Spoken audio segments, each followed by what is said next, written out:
నమస్కారం వార్తలకు స్వాగతం ముందుగా ముఖ్యాంశాలు స్వర్ణాంధ్ర 2047 డివిజన్ డాక్యుమెంట్ ను ఆవిష్కరించిన ముఖ్యమంత్రి శ్రీ నారా చంద్రబాబు నాయుడు.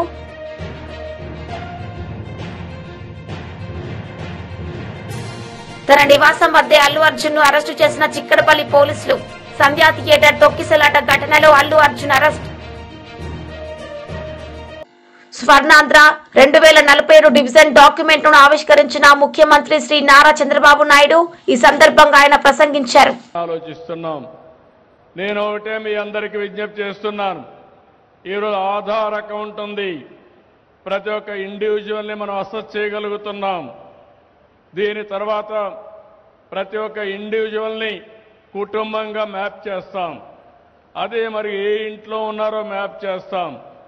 వ్యక్తిగత ఆదాయం ఎంత ఉంది, కుటుంబ ఆదాయం ఎంత ఉంది, ఎవరికి స్పెషల్గా ప్రభుత్వం ప్రత్యేకమైన శ్రద్ధ చూపించాలనో చూపించడానికి ఒక కార్యక్రమాన్ని తీసుకొస్తాం. అందుకని ఇంకొక విషయం కూడా చెప్పాను. 1 ఫ్యామిలీ 1 ఎంటర్‌ప్రెన్యూర్, ఒక కుటుంబం ఒక పారిశ్రామికవేత్త రావాలనేది నా సంకల్పం. ఒకప్పుడు నేను మీ అందరికీ ఒక మాట చెప్పాను. 1 ఫ్యామిలీ 1 ఐటీ ప్రొఫెషనల్ అన్నాను. ఈరోజు మోర్ ఆర్ లెస్ మీరు చూస్తే ప్రతి ఒక్క ఇంట్లో ఒక ఐటీ ప్రొఫెషనల్ వచ్చారు. ఈరోజు నేను ఇచ్చే పిలుపు 2047కి ప్రతి ఒక్క కుటుంబంలో ఒక పారిశ్రామికవేత్త ఉండాలనేది నా సంకల్పం అని చెప్పి కూడా మరొకసారి మీ అందరికీ కోరుతున్నా. ఇది చేసి మీ అందరికీ ఆశ్చర్యంగా ఉంటుంది, కానీ ఇది సాధ్యమని ఆలోచిస్తారు. కానీ $42,000 2047కి ప్రతి ఒక్కరి తలసరి ఆదాయం రావాలి. ఈరోజు ఒక్క విషయం మీరు గుర్తుపెట్టుకోండి. మన రాష్ట్రంలో పుట్టిన పిల్లలు, ఇక్కడ చదువుకున్న పిల్లలు ఉద్యోగం కోసం అమెరికాకి వెళితే తలసరి ఆదాయం $1,20,000. అమెరికాలో ఉండే అమెరికన్స్ ఆదాయం $60,000. అంటే వాళ్ళకంటే రెండింతల ఆదాయం మన వాళ్ళు సంపాదిస్తున్నారు. కానీ ఇక్కడుండే మన ఆదాయం $3,000 కంటే తక్కువ. అంటే 40 రెట్లు ఇక్కడ పుట్టిన పిల్లలు అమెరికాకి వెళ్ళి ఆదాయాన్ని సంపాదించే పరిస్థితికి వచ్చారంటే అలాంటి వాతావరణాన్ని క్రియేట్ చేస్తే ఇది సాధ్యమనేది నా ఆలోచన. ఇంకో పక్కన రెండో ప్రిన్సిపల్ మీరు చూస్తే ఉపాధి, ఉద్యోగం, ఎంప్లాయ్మెంట్. ప్రతి ఒక్కరికి ఉద్యోగం కల్పించే బాధ్యత తీసుకుంటాం. ఏ విధంగా చేయాలనో అన్వేషిస్తాం. దీనికి నిరంతరం శ్రమ చేస్తాం. అందుకే నిన్న పాలసీలు తీసుకొస్తే ప్రతి ఒక్క పాలసీలో ఎక్కువ ఉద్యోగాలు ఇస్తామంటే వాళ్ళకి ఎక్కువ ఇన్సెంటివ్స్ పెట్టాం. ఈరోజు ఆంధ్రప్రదేశ్ రాష్ట్రాన్ని ప్రపంచానికి ఒక ఉపాధి కల్పించడానికి, నాలెడ్జ్ ఎకానమీలో సేవలు అందించడానికి ఒక కేంద్రంగా తయారు చేస్తాం. వర్క్ ఫ్రమ్ హోమ్ తీసుకొస్తాం. ఈరోజు చాలా మంది పనిచేస్తున్నారు, ఇళ్లలో కూర్చుంటున్నారు, అమెరికాలో ఉండే కంపెనీలో పనిచేస్తున్నారు. కొంతమంది టౌన్లో పెట్టి ఏదైతే కోవర్కింగ్ స్పేస్లో ఇక్కడి నుంచి అమెరికాకు సేవలు చేసే పరిస్థితికి వచ్చారు. ఇదే కాకుండా మంచి పరిశ్రమలకు ప్రోత్సాహం ఇస్తున్నాం. అదే మరి ఎంఎస్ఎంఈలు ప్రమోట్ చేస్తున్నాం. ఈ విధంగా మీరు ఆలోచిస్తే రాబోయే రోజుల్లో ఉపాధి కల్పించగలిగితే ప్రపంచాన్ని శాసించే శక్తి మన యువతకు వస్తుంది. అందుకే ఎవ్రీడే ఎక్కడ మాట్లాడినా ప్రతి ఒక్కరికి ఏ విధంగా ఉపాధి కల్పించాలనో ఆ ఆలోచనతో ముందుకు పోతున్నాం. ఇంకొక విషయం కూడా మీరు గుర్తుపెట్టుకోవాల్సిన అవసరం ఉంది. భవిష్యత్తులో పనిచేసే విధానంలో మార్పులు వస్తున్నాయి. వర్చువల్ వర్కింగ్, ఇది ఫ్లెక్సిబుల్ వర్కింగ్ వస్తూ ఉంది. అంటే నాకు సమయం దొరికినప్పుడే నేను పనిచేస్తాను, ఇంకొకరికి అవసరమైనప్పుడే మన పని ఉపయోగించుకుంటారు. రెండు కూడా టెక్నాలజీ మ్యాచ్ చేస్తూ ఉంది. ఇప్పుడు రాబోయే రోజుల్లో మీరు ఒకసారి చూస్తే ఫిజికల్గా పనిచేసే వాళ్ళు కూడా గంటల తరబడి పనిచేస్తున్నారు. ఓన్లీ ఒక డ్రైవర్ భారతీయ జనతా పార్టీ బోధన్ నియోజకవర్గం ఆధ్వర్యంలో రాష్ట్ర పిలుపు మేరకు తెలంగాణలో కాంగ్రెస్ పార్టీ అధికారంలోకి వచ్చి సంవత్సరమైన 6 గ్యారంటీలు అమలు పరచనందున 6 గ్యారంటీలు 66 మోసాలకు గాను బోధన్ పట్టణంలోని అంబేద్కర్ చౌరస్తా వద్ద నిరసన కార్యక్రమం నిర్వహించడం జరిగింది. ఈ కార్యక్రమానికి ముఖ్య అతిథిగా రాష్ట్ర ప్రధాన కార్యదర్శి కాసం వెంకటేశ్వర్లు పాల్గొన్నారు. బీజేపీ రాష్ట్ర కార్యవర్గ సభ్యులు మేడపాటి ప్రకాష్ రెడ్డి ఎంపీఆర్ మాట్లాడుతూ కాంగ్రెస్ ఎన్నికల ముందు 6 గ్యారంటీలు 66 మోసాలకు చూపించి అధికారంలోకి వచ్చిన కాంగ్రెస్ పార్టీ ఈ రోజు ప్రజలను పట్టించుకోకుండా పాలన చేస్తోంది. రాష్ట్రం మొత్తం ఒక ఎత్తు ఉంటే బోధన్ నియోజకవర్గం ఒక ఎత్తు ఉంది. ఎమ్మెల్యే సుదర్శన్ రెడ్డి ఇప్పటి వరకు మీరు ప్రజా దర్బార్ ప్రారంభం చేశారా? ముందు మీరు బోధన్ నియోజకవర్గంలో ప్రజా దర్బార్ ప్రారంభించి మీరు బోధన్ మనిషి అనిపించుకోండి అన్నారు. ప్రజల సమస్యలను ఏ రోజుకు ఆ రోజు చెప్పుకునేలా ఉండాలి తప్ప మీకోసం నిజామాబాద్ హైదరాబాద్ కో మీరు నాయకుల కోసం ఎదురు చూసేలా ప్రజలకు శిక్ష వేయకండి అని అన్నారు. బోధన్ లో ప్రజా దర్బార్ ప్రారంభించి ప్రజలకు అందుబాటులో ఉండగలరని కాంగ్రెస్ ప్రభుత్వం ఆటో నడిపే సోదరులకు సంవత్సరానికి 12,000 ఇస్తోందని చెప్పింది. ఫ్రీ బస్సులు పెట్టి వారి కడుపు కొట్టింది. ప్రతి మహిళకు 2,500 రూపాయలు ఆర్థిక సహాయం, రైతు భరోసా, ఇందిరమ్మ ఇల్లు అని చెప్పింది. విద్యార్థి వర్గం తీసుకున్నా ఏ ఒక్క వర్గం తీసుకున్నా కాంగ్రెస్ ప్రభుత్వం నాశనం చేసింది. ఇప్పటికైనా కాంగ్రెస్ ప్రభుత్వం చెప్పిన 6 గ్యారంటీలు అమలు పరచాలని అన్నారు. ఎమ్మెల్యే సుదర్శన్ రెడ్డి మీరు మంత్రి పదవిపై పెట్టే దృష్టిలో 5% బోధన్ నియోజకవర్గ ప్రజలపై బోధన్ నియోజకవర్గం చాలా అభివృద్ధి చెందుతోంది. ముందుగా ప్రజా దర్బార్ ప్రారంభం చేయండి అన్నారు. కార్యక్రమంలో బీజేపీ సీనియర్ నాయకుడు వడ్డి మోహన్ రెడ్డి, నరసింహారెడ్డి, అడ్లూరి శ్రీనివాస్, అసెంబ్లీ కన్వీనర్ శ్రీధర్, జిల్లా ఉపాధ్యక్షులు మేక సంతోష్, జిల్లా కార్యదర్శి సుధాకర్ చారి, సీనియర్ నాయకులు కందికట్ల రామచందర్, జడ్పీటీసీ మేక విజయ్ సంతోష్, వివిధ మండలాల అధ్యక్షులు కొలిపాక బాలరాజు, సరీన్, మనోహర్, గోపికృష్ణ, ఇంద్రకరణ్, ప్రవీణ్, ప్రధాన కార్యదర్శులు, వివిధ మోర్చా సభ్యులు, కార్యకర్తలు తదితరులు పాల్గొన్నారు. సంవత్సర కాలం దాటిన తర్వాత ఈ రోజు మేము కాంగ్రెస్ పార్టీ మీద నిరసన కార్యక్రమాన్ని, కాంగ్రెస్ పార్టీ ఇచ్చినటువంటి హామీలను అమలు చేయనటువంటి విషయాన్ని ప్రజల దృష్టికి ఈ రోజు మేము తీసుకొస్తున్నటువంటి సందర్భం. భారతీయ జనతా పార్టీ తరఫున గెలిచినటువంటి పార్టీకి 1 సంవత్సర కాలం అవకాశం ఇచ్చి ఈ రాష్ట్రంలో ఉన్నటువంటి పరిస్థితులు చక్కదిద్దుకోవడానికి వారికి 1 సంవత్సర కాలం ప్రజలు గాని పార్టీలు గాని మేము గాని అవకాశం ఇచ్చినటువంటి సందర్భాన్ని ఒకసారి మేము గుర్తు చేస్తా ఉన్నాం. ఏది ఏమైనప్పటికీ ఈ భారతదేశంలో అధికారంలోకి వచ్చిన 1 సంవత్సర కాలంలో ప్రజా వ్యతిరేక వచ్చింది అంటే అది ఈరోజు కాంగ్రెస్ పార్టీకి వచ్చిందని చెప్పేసి చెప్పక తప్పదు. ఈ రోజు మనం అందరం కూడా చూస్తా ఉన్నాం. 2,500 రూపాయలు మహిళలకు ఇస్తామన్నారు. విద్యార్థులకు స్కూటీ ఇస్తామని చెప్పారు. 4,000 రూపాయల పెన్షన్ చెప్పిండ్రు. రైతులకు 7,500, 2 పంటలకు 15,000 రూపాయలు భరోసా ఇస్తా అని చెప్పిండ్రు. రైతులకు 2 లక్షల రూపాయల రుణమాఫీ అన్నారు. ఈ రోజు చూస్తుంటే 2 లక్షల రుణమాఫీ గాలికి పోయినట్టు మళ్ళా జనవరిలో భరోసా ఇస్తాం, ఈ రుణమాఫీ లేదు అని చెబుతున్న సందర్భంలో చాలా మంది రైతులందరూ కూడా దిగాలు పడతా ఉన్నారు. 2 లక్షల మీద ఉన్న వాళ్ళు మీరు మీ 2 లక్షల మీద ఉన్నటువంటి అప్పును కట్టండి, మీ బ్యాంక్ ఖాతాలో 2 లక్షలు వేస్తామని చెప్పడం జరిగింది. ఈ రోజు 2 లక్షలు కాదు కదా, 1,00,000 రూపాయలు, 75,000, 1,50,000 ఉన్నటువంటి వాళ్ళకు కూడా రుణమాఫీకి రానటువంటి వ్యక్తులు చాలా మంది ఉన్నటువంటి సందర్భాన్ని నేను ఒకసారి గుర్తు చేస్తా ఉన్నాను. ఇప్పటికైనా కాంగ్రెస్ ప్రభుత్వం ప్రజలకు ఇచ్చినటువంటి హామీలను నిలబెట్టుకోవాలి. అదే రకంగా ఈ రోజు డెవలప్మెంట్ చూసినట్లయితే ఎక్కడ కూడా డెవలప్మెంట్ కానటువంటి విషయం, ఎక్కడ కూడా రోడ్లు వేయలేదు. గత ప్రభుత్వంలో డబుల్ బెడ్రూమ్లు అని చెప్పేసి డబుల్ చేసినటువంటి ఆ ప్రభుత్వం, ఈ ప్రభుత్వం ఇందిరమ్మ ఇండ్లు అని చెప్పేసి ఎక్కడ కూడా ఒక ఇంటికి కూడా పునాదులు వేసింది లేదు, బుక్కు పోసింది లేదు, ఎక్కడ కూడా ఇండ్ల నిర్మాణం చేపట్టినటువంటి విషయాన్ని ఈ రోజు మేము గుర్తు తీసుకొస్తా ఉన్నాం. కాబట్టి ఈ రోజు నడిపిస్తూ ప్రజల్ని పట్టించుకోకుండా వాళ్ళ కుమ్ములాటలతోటే వాళ్ళకి సరిపోతుంది. అయితే ముఖ్యంగా రాష్ట్రం మొత్తం ఒక ఎత్తు అయితే ఒక సైడ్ తీసుకుంటే మన బోధన్ నియోజకవర్గాన్ని మనం ముఖ్యంగా ఒక విధంగా చూసినట్టయితే గత 5 సంవత్సరాలలో ఏదైతే దుర్మార్గం టీఆర్ఎస్ ప్రభుత్వం చేసిందో దాంట్లో ఏ రోజు కూడా ఒక చిన్న ధర్నా కానీ Congress party, Bharatiya Janata party, Congress party యొక్క ఎమ్మెల్యేగా సుదర్శన్ రెడ్డి గారు ఇక్కడ గెలవడం జరిగింది. ముఖ్యంగా ఈ 6 గ్యారెంటీల గురించి 66 మోసాల గురించి ఇప్పటివరకు మిత్రులు సోదరులు అందరూ చెప్పారు.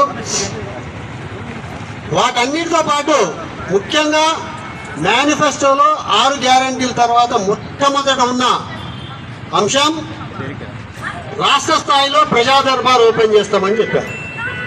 అట్లనే రెండో అంశం ప్రతి నియోజకవర్గంలో 7వ తారీఖు రోజు రిజల్ట్స్ వచ్చిన తర్వాత 9వ తారీఖు రోజు ప్రజా దర్బార్ ఓపెన్ చేస్తామని చెప్పడం జరిగింది. సుదర్శన్ రెడ్డి గారు ఉన్నారా 9వ తారీఖు నుంచి? అసలు బోధనలో ప్రజా దర్బార్ అనేది ఓపెన్ చేశారా? ముఖ్యంగా ఈ యొక్క వేదిక ద్వారా నా ముఖ్యమైన డిమాండ్ ఏంటంటే, అయ్యా సుదర్శన్ రెడ్డి గారు, మీరు ముందు బోధన్ వ్యక్తి నడిపించుకోండి, బోధన్లో ప్రజా దర్బార్ ఓపెన్ చేయండి. బోధన్ ప్రజల యొక్క సమస్యలని ఏ రోజుకి ఆ రోజు వాళ్ళు వచ్చి చెప్పుకునేటట్టు ఉండండి. కానీ మీకోసం నిజామాబాద్కి ఫోన్ చేయటమో, హైదరాబాద్కి ఫోన్ చేయటమో, లేకపోతే మీ నాయకుల కోసం ఢిల్లీకి ఫోన్ చేయటమో బోధన ప్రజలకి అటువంటి శిక్ష వేయకండి. దయచేసి బోధనలో ప్రజా దర్బార్ ఓపెన్ చేయండి. అలాగే ఇక తీసుకున్నట్లయితే వివిధ వర్గాలలో ఈరోజు ఇక్కడ ఆటో సోదరులు ఉన్నారు. ఆటో సోదరులకి మీ మేనిఫెస్టోలో సంవత్సరం తన నివాసం వద్దే అల్లు అర్జున్ ను అరెస్టు చేసిన చిక్కడపల్లి పోలీసులు. సంధ్యా థియేటర్ తొక్కిసలాట ఘటనలో అల్లు అర్జున్ అరెస్ట్.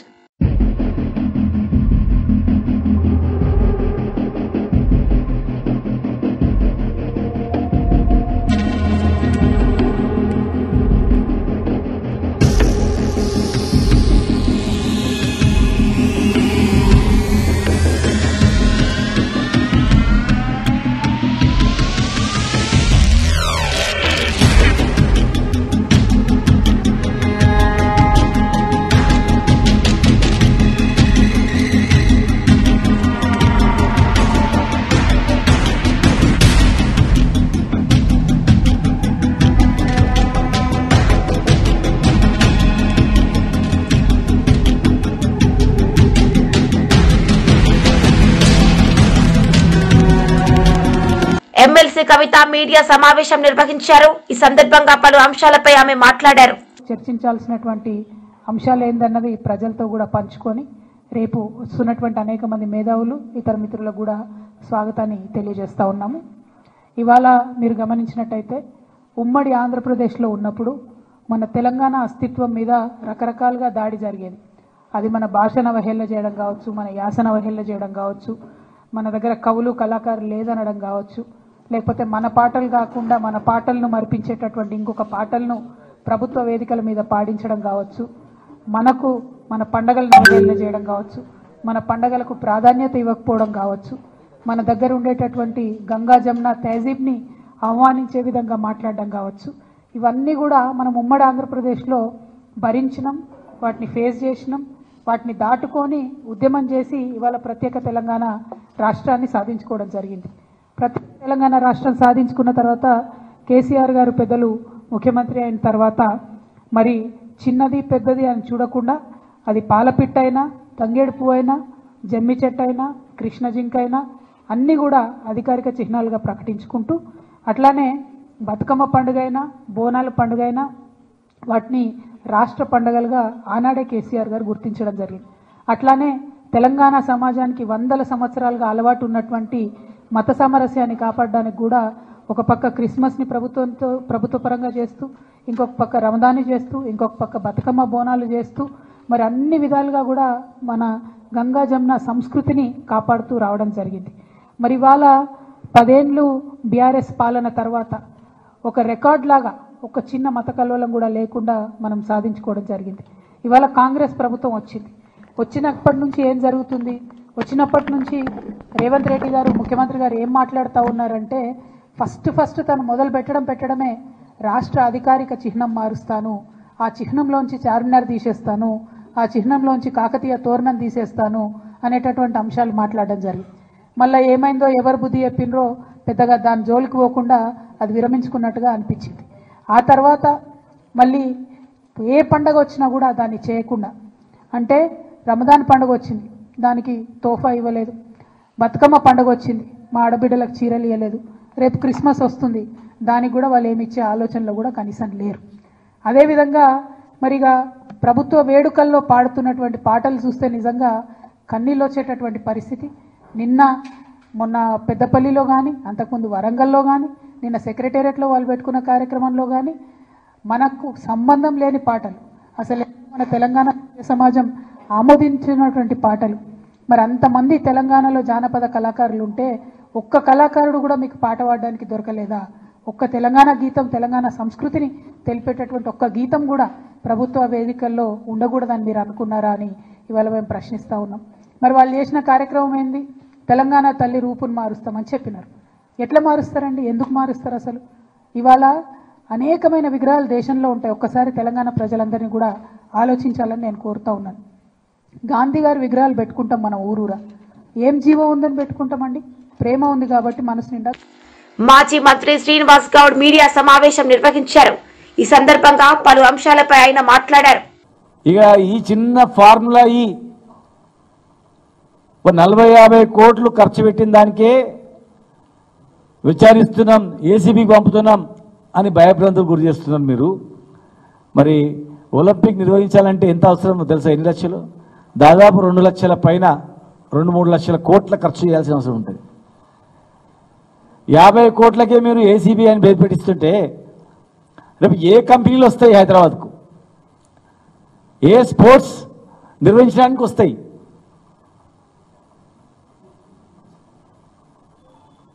ఒలింపిక్ కాదు కదా, ఏషియన్ గేమ్స్ కూడా నిర్వహించలేని పరిస్థితి వస్తుంది.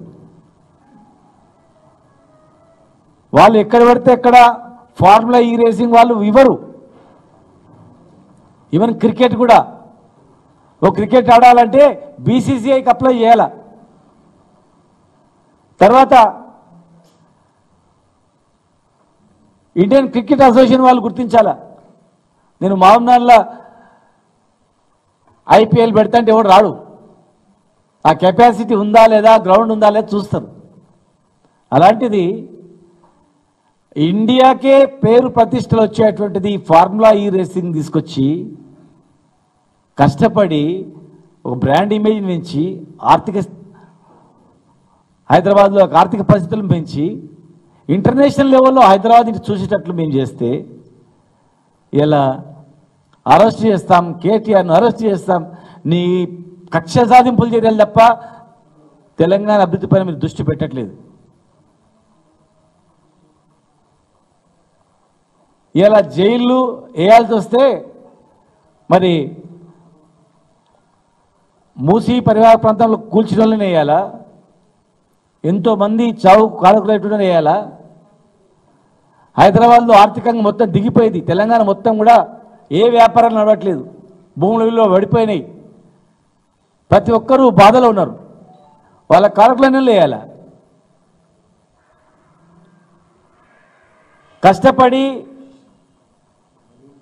కష్టపడి తన శక్తినంతా ఉపయోగించి ఇలా తెలంగాణ ఇమేజ్ పెంచుతూ వస్తుంటే ఈ ప్రభుత్వం వచ్చిన సంవత్సరంలో, ఈ సంవత్సర కాలంలో తెలంగాణ మొత్తం కూడా అన్ని రంగాల్లో పడిపోయింది. ఒక్క ఫార్ములా ఈ రేసింగ్ మీదనే మీరు జైల్లో పెడతామని చెప్తున్నారు. మీరు ఇక ఏం స్పోర్ట్స్ నిర్వహిస్తారు? స్పోర్ట్స్ యూనివర్సిటీ ఏం కడతారు? ఒలింపిక్స్ ఎట్లా చేస్తారు? ఏషియన్ గేమ్స్ ఎట్లా చేస్తారు? కామన్వెల్త్ గేమ్స్ ఎట్లా తీసుకురాగలుగుతారు? ఎవరైనా హైదరాబాద్లో స్పోర్ట్స్ ఈవెంట్ నిర్వహించాలంటే భయపడే పరిస్థితి తెస్తున్నారు. హైదరాబాద్లో ఒక ఈవెంట్ చేయాలంటే ఇక్కడ ఈవెంట్ చేస్తే లేని కష్టాలు వస్తారా అని చెప్పి అసలు కేసులు పెట్టాల్సింది కేటీఆర్ మీద కాదు, ఈ ప్రభుత్వం మీద వస్తుంది. ఎందుకంటే కేటీఆర్ గారు ఒక నిర్ణయం కాదు, ఒక మంత్రి అంటే ప్రభుత్వ నిర్ణయం. అది ఒక ప్రభుత్వం తీసుకున్న నిర్ణయాన్ని మీరు వచ్చి వ్యతిరేకించొద్దు. ప్రభుత్వం నిర్ణయించిన దాన్ని కొనసాగించాలా. మీరు కొనసాగించినందుకు కొన్ని వందల కోట్ల, వేల కోట్ల నష్టం ఆ సంస్థకు అవుతుంది. రేపు భవిష్యత్తులో వాళ్ళు ఈ ప్రభుత్వం మీద కేసు పెడతారు, మీ మీద కేసు పెడతారు. కేటీఆర్ మీద కేసు పెట్టడం కలల మాట, గుర్తుపెట్టుకోండి.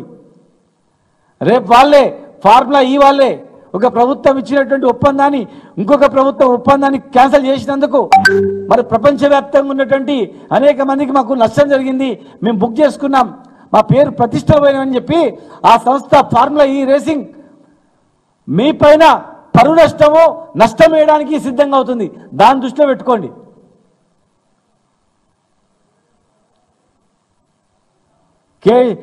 గత ప్రభుత్వంలో నన్ను జైల్లో పెట్టిండ్రు కనుక ఇంకా వీళ్ళని జైల్లో పెట్టాలి అని ఒక కక్ష సాధింపు తప్ప ప్రభుత్వ పరిపాలన మీద దృష్టి పెట్టట్లేదు. దుర్మార్గంగా పరిపాలన నడుస్తోంది. ఒక ఎస్టీలను మీ నియోజకవర్గంలో ఉన్నటువంటి వాళ్ళను బేడీలు వేసుకొని హార్ట్ అటాక్ వచ్చిందంటే బేడీలు వేసుకొని హాస్పిటల్లో ట్రీట్మెంట్ ఇస్తున్నట్టు ఇంత ఘోరమా? దానిలో మళ్ళీ జైలు సూపరింటెండెంట్ సస్పెండ్ చేయడము. జైలు సూపరింటెండెంట్ ఏం చేసిండు? మీ విధానం బట్టి అని చేసిండు. జైలు సూపరింటెండెంట్ను former AP Telugu academy chairperson N Lakshmi Parvathi సమావేశం నిర్వహించారు. సందర్భంగా పలు అంశాలపై ఆమె మాట్లాడారు. నాయుడు మరి ఈరోజు నిజంగా రైతుల కడగండ్లు ఎంత దారుణంగా ఉన్నాయంటే అకాలంలో వర్షాలు, అకాలంలో వరదలు, వీటి వల్ల పంటకు వచ్చినటువంటి పొలాలన్నీ మునిగిపోయి రైతులు అల్లాడిపోతున్నారు. ఇంతకుముందు పండించినటువంటి ధాన్యానికి గిట్టుబాటు ధర లేదు, ఇంకా ధర తగ్గింది. మా ప్రభుత్వ హయాంలో జగన్మోహన్ రెడ్డి గారి టైంలో టన్నుకి 75 కిలోల బస్తాకి 1725 రూపాయలు. ఎంత చక్కగా అంటే ఆఖరి తేమ ఉన్నా సరే కూడా ప్రభుత్వం కొని వాళ్ళకి న్యాయం చేసింది. ఈరోజు దళారుల వ్యవస్థ ప్రవేశించింది. ఈ దళారుల వ్యవస్థ ప్రతి రంగంలో కూడా దళారులు ప్రవేశించారు. అందులో ఈ వ్యవసాయం ముఖ్యంగా ఈ వరి అమ్మకాల్లో కూడా రైతులు ఎంత నష్టపోతున్నారంటే 300 రూపాయలు నుంచి 400 రూపాయల వరకు రైతులు నష్టపోతున్నారు.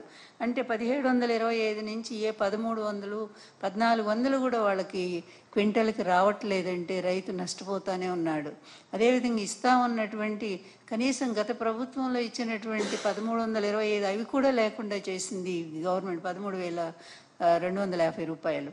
అలాంటిది ఈరోజు దారుణంగా ఈ అన్నమాట ప్రకారం గతంలో ఇచ్చినటువంటి హామీలను కూడా అమలు చేయలేనటువంటి ఒక దుర్మార్గమైన పరిపాలన ఈరోజు సాగుతూ ఉంది. చెప్పాలి అంటే ధాన్యం కొనుగోలు కేంద్రాల ఏర్పాటు మొదలుకొని ధాన్యం సేకరణ వరకు గత ప్రభుత్వం అంటే జగన్మోహన్ రెడ్డి గారి ప్రభుత్వం నిర్వహించిన విధంగా రైతులకి ఈరోజు ప్రభుత్వం ఏమీ చేయకుండా, తెలుసు అతని నైజం అట్లాంటిదే.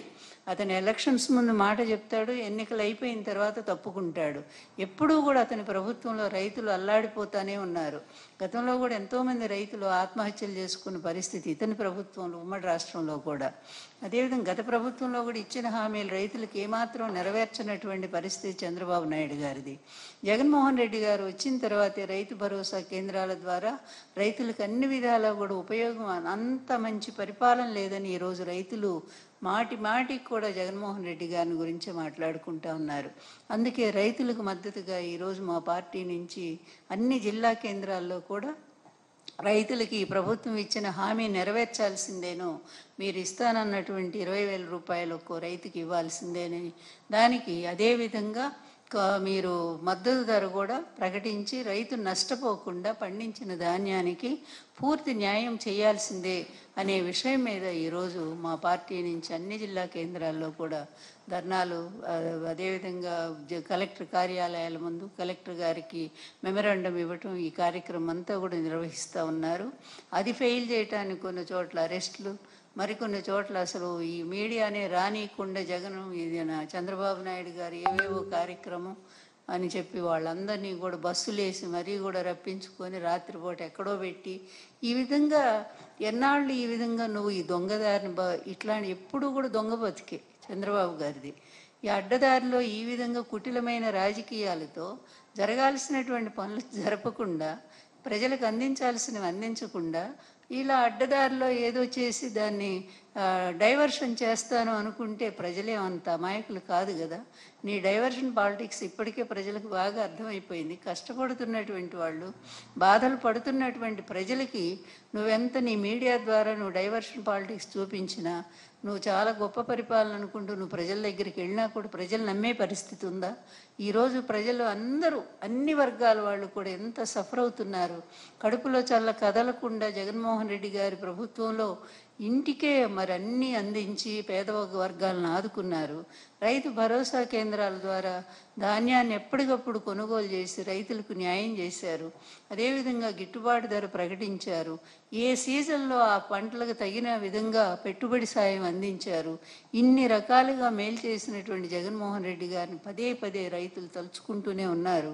ఈరోజు మరి కూటమి ప్రభుత్వం రైతులకు మేలు చేస్తామని చెప్పి వచ్చి ఈరోజు రైతుల నోట్లో మట్టి కొట్టినటువంటి పరిస్థితిని ఈరోజు మనం చూస్తూ ఉన్నాము. నిజంగా ఎంత గొప్ప. తిరుమల తిరుపతిలో భారీ వర్షం కురుస్తోంది. కొండ చర్యలు విరిగిపడే ప్రమాదం ఉండటంతో అప్రమత్తమైన టీటీడీ అధికారులు పాప వినాశనం, శ్రీవారి పాదాలకు వెళ్లే మార్గాలను తాత్కాలికంగా మూసేశారు. భారీ వరదతో మల్వడి గుండం పొంగి పొర్లుతుండటంతో కపిలతీర్థం పుష్కరిణికి వెళ్లకుండా భక్తులను నిలిపివేశారు.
అంతే మీ భక్తి అంతే. ఇంకా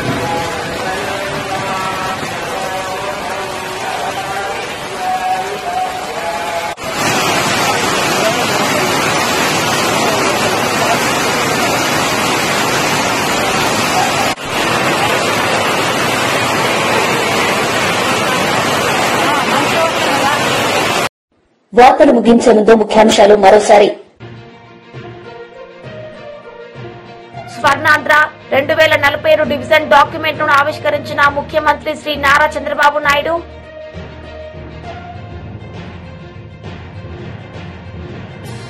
తన నివాసం వద్దే అల్లు అర్జున్ ను అరెస్టు చేసిన చిక్కడపల్లి పోలీసులు. సంధ్యా థియేటర్ తొక్కిసలాట ఘటనలో అల్లు అర్జున్ అరెస్ట్. ఈ వార్తలు ఇంతటితో సమాప్తం. తిరిగి ప్రసారమయ్యే వార్తల్లో మళ్లీ కలుద్దాం. అంతవరకు సెలవు. నమస్తే.